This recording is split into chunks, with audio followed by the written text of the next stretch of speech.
नमस्कार। मैं प्रेमा साईं। मैंने यूट्यूब में ये जानने की कोशिश की कि ऐसा कोई व्यक्ति है जो ये दावा करे कि उसने थर्ड आइज़ को एक्टिवेट किया है। ऐसा कोई व्यक्ति है जिसने जो ये दावा करे कि उससे कुंडलिनी शक्ति जागृत हुई है। यूट्यूब पे बहुत सारे व्यक्ति ऐसे हैं, बहुत सारे ऐसे लोग हैं जो ये दावा करते हैं कि उन्होंने थर्ड आइज़ को एक्टिवेट किया है 6 महीने के अंदर। वो ऐसे भी कोई लोग हैं जो ये दावा करते हैं कि 2 साल मेडिटेशन किया और उनकी कुंडलिनी जागृत हुई। आपको कुंडलिनी मेडिटेशन सिखाया जाता है।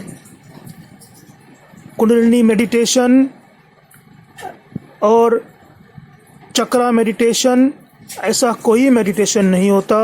मेडिटेशन सिर्फ मेडिटेशन होता है। आपको ये भी लगता होगा कि मेडिटेशन यह एक बहुत ही सिंपल प्रोसेस है। नहीं, मेडिटेशन एक बहुत ही खतरनाक प्रोसेस है। अगर सही ढंग से इसे नहीं किया जाए तो ये मेडिटेशन आपको मार भी सकता है। क्यों? क्योंकि आप अपने अंदर उस डायमेंशन में घुस जाने की कोशिश कर रहे हो जिससे ये शरीर चलता है, और वो है ऊर्जा। आप ऊर्जा के एनर्जी के साथ बिना किसी गुरु के खिलवाड़ करने की कोशिश करोगे तो मेडिटेशन आपको मारे बिना रहेगा नहीं। जहाँ तक मेडिटेशन सिंपलेस्ट फॉर्म में जो है, इसे आप स्ट्रेस बस्टर, एंगर मैनेजमेंट या कंसंट्रेशन कह सकते हैं। उसके ऊपर जब आप मेडिटेशन जाओगे तो वो इतना सिंपल प्रोसेस रहता नहीं है। तो रही बात, तो यही जो दावा करते हैं कि मैंने मेरा थर्ड आइज़ एक्टिवेट किया, मुझसे कुंडलिनी जागृत हो गई, लेकिन वो ये कभी दावा नहीं करते कि एक्सप्लेन नहीं करते कि जिस वक्त उनका थर्ड आइज़ एक्टिवेट होता है उस वक्त का वो एक्सपीरियंस शेयर नहीं कर पाते। वो ये भी नहीं बता पाते कि थर्ड आइज़ एक्टिवेट होने के बाद उनको क्या सिद्धियां प्राप्त हुई। वो कुछ भी दावा नहीं करते। वो सिर्फ, बहुत सारे तो ऐसे भी लोग हैं जो ये मैं थर्ड आइज़ को एक्टिवेट करने के लिए त्राटक करते हैं। त्राटक इस दुनिया का सबसे बड़ा झूठ है। जिससे थर्ड आइज़ एक्टिवेट हो, ये सबसे बड़ा झूठ है। त्राटक से कभी कभी थर्ड आइज़ एक्टिवेट नहीं होता। अगर त्राटक से थर्ड आइज़ एक्टिवेट होता तो आज आपको हर एक गली में सिद्ध पुरुष मिलता, पर ऐसा नहीं है। तो मैं भी औरों की तरह कुंडलिनी शक्ति की बारे में हम बाद में बात करेंगे। आज हम सिर्फ थर्ड आइज़ के बारे में बात करेंगे। अनाहत चक्र में स्थापित थर्ड आइज़ के स्पिरिचुअल आइज़ जिसे कहते हैं, थर्ड आइज़ की बारे में बात करेंगे, जिससे आप पीनियल ग्लैंड भी से रिलेटेड है। तो आज से जब मैंने मेडिटेशन करना 2000 साल को, मैं किसी भगवान को मानता नहीं था। मेरे लिए भगवान सिर्फ एक पत्थर था कि दुखों का अंबार इतना था कि मैं भगवान को कभी मानता नहीं था। तो एक दिन यूं ही एक्सीडेंटली मेरे मित्र ने मुझे सिद्धिविनायक मंदिर लेके गया, और जैसे ही मैंने सिद्धिविनायक मंदिर पे में प्रवेश किया तो मुझे ऐसा लगा कि मेरे अंदर कोई शक्ति प्रवेश कर रही है। तो वो जो अनुभव है मुझे बहुत अच्छा लगा। तो मैं भगवान के दर्शन लेके चला गया। फिर दूसरे दिन, क्योंकि मैं सिद्धिविनायक के 5 मिनट की दूरी पे रहता हूँ, तो मैं हर दिन मंदिर में सिद्धिविनायक में जाया करता था। इसलिए नहीं कि भगवान के दर्शन लेने, मैं इसलिए जाया करता था कि वो जो अनुभव मुझे हुआ उस दिन वो फिर से होए। तो ऐसे करते करते मुझे मंदिर में बैठना अच्छा लगता था और भगवान के प्रति मेरी रुचि बढ़ने लगी। और उस अनुभव के बाद मैं जब भी किसी को कुछ बोलता था तो वो बात सच होने लगती थी। अगर मैंने किसी को 10 बात बताई हो तो उसमें से 7 बात सही होती थी और 3 बात गलत होती थी। तो मैं यही जानने की कोशिश करता था कि वो कौन है जो सच बता रहा है और वो कौन है जो झूठ झूठ बोल रहा है। तो इसी को जानने के लिए मैं मेडिटेशन किया करता था कि मैं इतना जानता था कि जो वो सच बोल रहा है वो मैं नहीं हूँ। मुझसे ऐसे बातें कभी आज से पहले कभी हुई नहीं थी। जैसे कि मैं क्रिकेट में बोल देता था कि आज ये टीम जीतेगी तो वो जीत जाता था। जैसे कि मैं अपने मित्र को कभी ये बोल देता था कि इस बाइक पे बैठेगा तो इसका एक्सीडेंट होगा तो उसका एक्सीडेंट हो जाता था। जैसे कि मैंने एक मित्र को कहा था कि अगर तू इस बाइक पे कभी घूमेगा, नई बाइक लेके आया था तो मुझे बैठने के लिए बोला था। तो बैठते ही मैंने उसको ये बोल दिया कि इस बाइक पे अगर तू बैठेगा तो हेलमेट लेके बैठना, हेलमेट पहन के ही इसको चलाना। आपको तो पता है यंगस्टर लोग एकदम जेम्स बॉन्ड जैसे रहते। वो 250 सीसी की भी बाइक रहेगी तो उसको 1000 सीसी की तरफ से चलाते। तो एक दिन ऐसा हुआ, सुबह 7 बजे उसका कॉल आया और बोला यार जल्दी आ जा, मेरा एक्सीडेंट हो गया है। तो हम लोग भागे भागे गए, देखे तो पूरा छिला हुआ था। लेकिन मेरा मित्र बच गया क्योंकि उस वक्त उसने हेलमेट पहना था। वो हेलमेट इतना छिला हुआ था, अगर उसका सर होता ना उस जगह तो वह आज इस वक्त वो इस दुनिया में नहीं रहता। मेरे अच्छे मित्रों में से एक है। तो इस तरह से मैं इसी चीज़ को जानने के लिए वो कौन है जो मेरे अंदर सत्य को बता रहा है और वो कौन है जो मेरे अंदर झूठ को भी बता रहा है, तो मैं मेडिटेशन 2000 साल से करने लगा।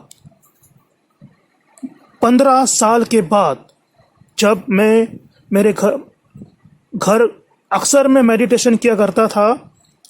जब लोग रात को टेलीविज़न सीरियल देखते थे, जब लोग रात को खाना पीना खा कर सोते थे, उस वक्त मैं 6-6 घंटे रात को ध्यान मग्न रहता था। 20 साल में एक बार भी ऐसा नहीं हुआ कि मैंने कभी ध्यान नहीं लगाया हो।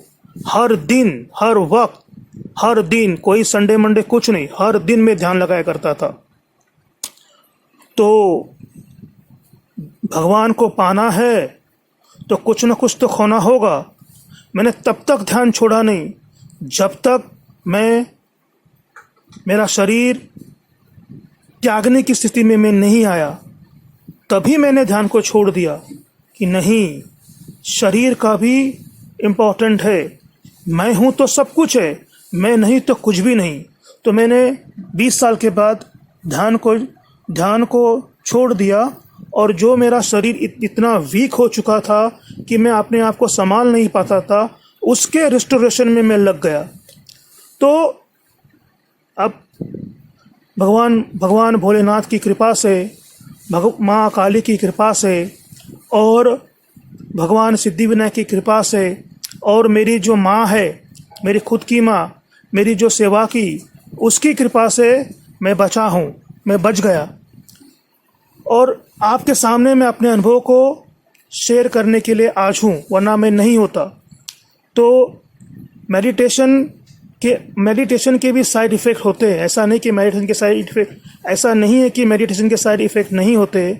सही गुरु की तलाश करना इसलिए आवश्यक है कि आपको सही गाइड करे, क्योंकि आप अपने शरीर के एनर्जी के डायमेंशन को छू रहे हैं और ये पूरा शरीर एनर्जी से ही बना हुआ है। तो संध्या का वक्त था। 15 साल बाद, उस वक्त जब मेरा थर्ड आइज एक्टिवेट हुआ, 15 साल के बाद, उस वक्त का अनुभव मैं आपके सामने शेयर करना चाहता हूँ, पूरी दुनिया के सामने शेयर करना चाहता हूँ। तो जब मैं कोई मंत्र उच्चारण नहीं करता था, मैं कोई सिर्फ एक जगह पे बैठा रहता था और अपने सांसों पे ध्यान लगाता था और न ही किसी प्रकार का किसी प्रकार की कोई मुद्रा भी लगाया करता था। मुझे सिर्फ इतना पता था कि एक जगह बैठना है शांत से और अपने सांसों पे ध्यान देना है। तो इस तरह से मैं जब मैं मेडिटेशन कर रहा था, तो जब मैं ध्यान एकदम डीप मेडिटेशन में चला गया, तो अचानक मेरे फोर हेड पर एक खिंचाव महसूस हुआ। 4 आईब्रोज के बीच में, जिसे साइंटिफिक टर्म में बर होल कहते हैं, उस जगह पे। आपको मैं मेरा अनुभव एक दूसरी तरीके से समझाने की कोशिश कर रहा हूँ। मान लीजिए कि एक पॉन्ड है सर्कुलर शेप में, उसके अंदर काला काला पानी भरा हुआ है। उस पॉन्ड के सेंटर पर किसी ने 100 किलो का पत्थर जोर से मार दिया हो, और वो जो वेव पैटर्न बनते हैं सर्कल्स, सेंटर से सरकमफेरेंस की ओर, यानी बाहर की ओर, ऐसा ही अनुभव मुझे मेरे आईब्रोज के बीच में होने लगा, और वो आईब्रोज से होते हुए फोरहेड की ओर, फ्रंटल लोब्स के ऊपर जाने लगा। तो वो जो खिंचाव था, वो जो फोर्स था मेरे फोरहेड पे, वो इतना ज़्यादा था कि पूछो मत। फिर भी मैं डरा नहीं। मैं उस अनुभव को उस जो फोर्स था उसको मैं अनुभव करना चाहता था। तो मैं काफ़ी समय तक बैठा रहा, लेकिन वो फोर्स बढ़ता ही गया। तो फिर धीरे धीरे करके मुझे भी डर लगने लगा। तो मैंने अपनी आंखें खोल दी। जैसे ही मैंने अपनी आंखें खोली, तो मेरे सामने 20 से 25 फुट की ऊंचाई पर मुझसे वो 30 से 40 फुट की दूरी पे थे, और 20 मतलब यानी हॉरिजॉन्टल लाइन पे वो 30 से 40 फुट की दूरी पर, वर्टिकल ऊपर की ओर 20 से 25 फुट की दूरी पर 3 बिंदु मुझे दिखाई दिए, जिसका आकार एक चमकीले हीरे की तरह था, और जिनका साइज भी सेम था, और इक्वल डिस्टेंस पे थे, कोलिनियर लाइन पे, और वो चमक रहे थे हीरे की तरह। तो मुझे लगा कि ये जो मैंने जीवन में जो कभी मुझे अनुभव नहीं हुआ, ये जो मुझे आज जो अनुभव हुआ है, इसकी वजह से मेरा दिमाग डर गया है, मेरा ब्रेन डर गया है, और हेलुसिनेशन क्रिएट कर रहा है। तो इसकी वजह से मैं अपने सर को दाएं से बाएं कर रहा था, ताकि वो बिंदु मेरे सामने से ओझल हो जाए। वो बिंदु मेरे सामने से टस से मस नहीं हो रही थी। तो मुझे ऐसा भी लगा कि क्योंकि वो गार्डन के सामने बहुत सारे बिल्डिंग है, तो लाइट रिफ्लेक्ट होकर मेरे सामने आ रही हैं। तो फिर मैं वहाँ से उठ के थोड़े आगे की ओर आगे के एक बेंच पे चला गया। वहाँ पे बैठा उस बिंदु को, ताकि वो बिंदु मेरे से निकल जाए, मुझे दिखाई नहीं दे। तो मैं भी डरा हुआ था फिर भी वो बिंदु वहीं पर कांस्टेंट उस जगह पे थी। अब मुझे लगा कि नहीं, ये कोई जैसा मैं सोच रहा हूँ ऐसा ये नहीं है। मैंने एक बार ये भी जानने की कोशिश की कि सामने जो लोग गार्डन में राउंड मार रहे हैं, जो जॉगिंग कर रहे हैं अलग अलग दिशा से, क्या उनको ये दिख रहा है क्या? नहीं, उनको भी वो नहीं दिख रहा था। तो मैं काफ़ी देर तक उस बिंदु को देखता रहा, और फिर मैं बोर होकर वहाँ से चला गया। तो इस तरह का मेरा अनुभव रहा थर्ड आइज को एक्टिवेट करने का, जो मैं दुनिया के सामने आज रखता हूँ। तो थर्ड आइज एक्टिवेट करने के बाद मुझे 2-3 साल ऐसे अक्सर मुझे कुछ एनर्जीज दिखते थे, अक्सर एनर्जीज दिखते थे। तो उस एनर्जी को मैं क्या है सोचकर मैं देखता नहीं था। पर धीरे धीरे जब मैं उस एनर्जी को क्यों बार बार दिखने लगे, ऐसे 15 दिन में, 1 महीने में से मुझे वो एनर्जी दिखते थे। तो मुझे एक दिन फिर मैंने उस एनर्जी को स्टडी किया। उससे मुझे पता चला कि ये जो एनर्जी मैं देख रहा हूँ, ये अर्थक्वेक की एनर्जी है। फिर अर्थक्वेक की एनर्जी को स्टडी करते करते करते मैं आज ये दावा करता हूँ, आज मैं दुनिया के सामने ये दावा करता हूँ कि मैं अर्थक्वेक की एनर्जी देख सकता हूँ। जब अर्थक्वेक आने वाला होता है, उसके 1 हफ्ते पहले मैं जो एनर्जी रिलीज करती है, उस एनर्जी को मैं देख लेता हूँ। मैंने इंडिया टीवी, जी न्यूज़, रिपब्लिक, भारत जैसे न्यूज़ चैनल से संपर्क करने की कोशिश की। मैं अपने अनुभव उनको व्हाट्सएप भी करता हूँ, लेकिन वो कोई जवाब नहीं देते। शायद उन्हें समझ में नहीं आ रहा है कि मैं क्या बात कर रहा हूँ। तो इसलिए मैंने यूट्यूब के मेरा एक इंस्टाग्राम चैनल भी है, इंस्टाग्राम आईडी भी है, जिसका नाम है प्रेम EK 325। वहाँ पे जाके आप देख लीजिए, मैंने अर्थक्वेक की एनर्जी के बारे में भविष्यवाणी की है। तो मैं जो भी अर्थक्वेक, आज के बाद से मैं जो भी अर्थक्वेक की एनर्जी, अर्थक्वेक की भविष्यवाणी करूँगा, वो मैं अपने इंस्टाग्राम, अपने यूट्यूब चैनल में डालूँगा। और ताकि जो हमारे देश में या दुनिया में कहीं भी अर्थक्वेक प्रोन जो जगह होंगी, वो मेरी बातें सुनकर उस दिन अलर्ट होंगे, ताकि उनकी जान बच सके। ताकि उनकी जान बच सके। तो